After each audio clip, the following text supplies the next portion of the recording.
Logitech G29 versus the Fanatec Gran Turismo DD PRO.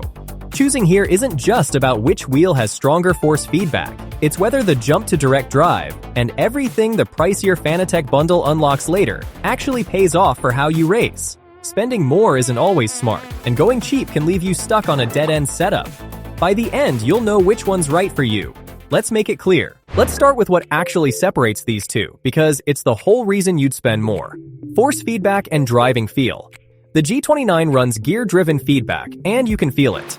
There's texture, a slight notchy quality when the wheel loads up, and it can get loud when the road gets rough. It's strong, it's immersive, and for someone jumping off a controller, it feels incredible the first week, but it's not subtle. The Fanatec DD PRO is direct drive, motor straight to the wheel, no gears in the way, and that changes everything. It's smoother, quieter, and way more detailed. You feel the front tires start to let go before they actually do, which means catching a slide stops being a guess. There's an owner who moved off a Logitech and said maxing out the feedback let them feel every bump, uphill, downhill, mid-corner load. That tracks with everything the community reports. Straight up, this is the biggest gap between them, and the Fanatec is on another level. That refinement carries straight into the brakes. The G29's brake is the one everybody talks about. There's a rubber block inside meant to fake a load cell feel, and it's stiff, almost like stomping a hockey puck. Some people grow to love it, some rip the block out with basic tools. Either way, it's a pressure thing you fight at first. The Fanatec bundle ships with a 2-pedal set that's honestly just okay out of the box, a bit soft on the brake. But here's the difference. You can bolt on a load cell kit, and once you do, braking becomes about pressure, not travel. That's what makes trail braking consistent. So the G29 gives you a quirky brake you adapt to. The Fanatec gives you a decent one you can turn into something genuinely sim-grade. And that upgrade idea is really the whole story of the Fanatec. The G29 is what it is, a complete wheel and 3 pedals, including a clutch, in the box. Great value, but it's a closed setup. What you buy is what you keep. The DD PRO is a doorway. Start at 5 Newton meters. Add the boost kit later and jump to 8 if the stock power feels light, which a lot of owners say it does once they adjust. Swap rims, add a load cell brake, a shifter, a handbrake, all off the same base. If you're the kind of person who sees this as a hobby you'll grow into, that upgrade path is the real argument. The G29 is a fantastic starting point that eventually becomes a ceiling. The Fanatec is a floor you build on for years. And if this comparison is helping you sort it out, subscribe. Your support is what keeps these deep comparisons coming. Setup is where the Logitech claws some back.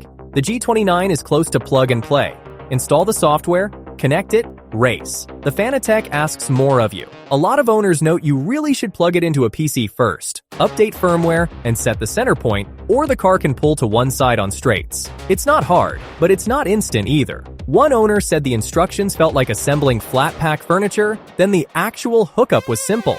So if you just want to sit down and drive tonight with zero fuss, the G29 makes that easier. On platforms, they're basically matched for the core audience. Both cover PS5, PS4, and PC, with the Fanatec's Gran Turismo rim built around the PlayStation layout, so no wrong purchase there for most people. Which brings it to what you're really paying for. The G29 sits at the budget entry point, and it goes on sale constantly, especially around the big shopping events, which makes it an even easier grab. You get a proven, well-built wheel with 3 pedals for not much. The Fanatec is a premium bundle, priced far higher, and remember the stuff that unlocks it: the 8 Newton-meter supply, the load cell brake, a solid stand. Those cost extra on top.